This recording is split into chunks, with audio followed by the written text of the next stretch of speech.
Welcome back and thanks for staying with us. This is JKL.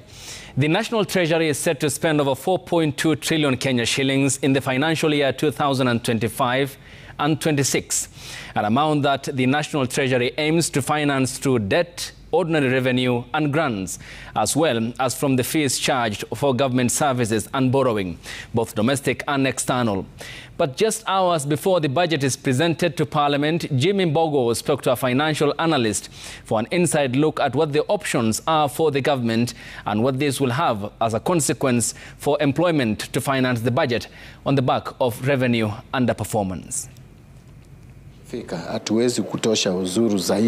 John Mbadi's first budget as the second cabinet secretary for the National Treasury under the Kenya Kwanza administration. An uphill task to fully finance an expanded expenditure plan of more than 4.2 trillion shillings. To finance the budget, CS Mbadi is Thursday expected to pronounce the revenue-raising measures with a target of tax collection now set at 2.7 trillion shillings, an equivalent of 64% of the funding required. Treasury hopes to collect 560 billion shillings in government levies and fees in form of appropriation in aid. That pushes the total revenue to 3.3 trillion shillings, leaving a budget gap of nearly 900 billion shillings. With grants of 46.9 billion shillings expected, the National Treasury faces a budget deficit of about 876 billion shillings to be financed through borrowing. And while a revenue target of 3.3 billion shillings may sound as a solid plan, revenue underperformance threatens its success at a time when businesses and individual incomes have been shrinking, thus affecting disposable income. Experts now warning that this may not be tenable. History tells us that the budget that we have will not be sufficiently funded. Just building on what we've seen in previous years. And we've always set very ambitious revenue targets, which often leads to a growth in the deficit during the year of implementation, and it has in the last 11 years. 9 out of those 11 years, that deficit has actually grown during the period of implementation between July and June. The National Treasury CS Mbadi exuding confidence that grants listed in the budget estimates are almost certain. Munaweza fanya budget muweke grant kama ile pesa munagojea kujenga uchumi wetu nayo, na hao munagojea wampe hizo grant wakikata. We don't just wake up and assume that a grant will come.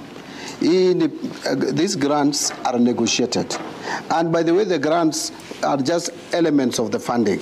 You will find the debts, the loans come with the grant component. At a time the government has over the years struggled to implement the fiscal budget on time, experts propose that the government should control the expenditure side of the book. A big headache for us remains how do we manage our spending, because that spending still has to come down. As I said, it's good that the cabinet and generally the executive is showing willingness to manage expenditure, but it has to appear a bit more in the budget. And Parliament the same, because the report that just came out from the Budget and Appropriations Committee has actually increased the budget by about 25 billion shillings. So even at the moment when we are thinking of how do we rationalize things, Parliament is also, increasing the budget. Out of a budget deficit of 876 billion shillings, the government intends to borrow more than two-thirds of it locally, at 592 billion shillings, and the balance of 284 billion shillings externally. Experts warn that increased appetite for local borrowing continues to crowd out the local business scene from accessing credit. In fact, if you look at the goals that have often been put out, is that we should borrow more externally and reduce our borrowing domestically so that we free up capital for businesses. When the government is borrowing 1.1 trillion or 576 billion domestically, that is not good because it really crowds out.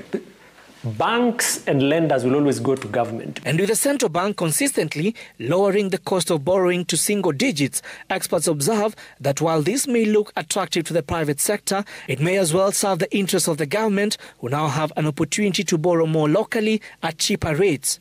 The gains intended for businesses ending up being gains for the government at the expense of the private sector. Jimmy Mbogo, Citizen TV, Nairobi.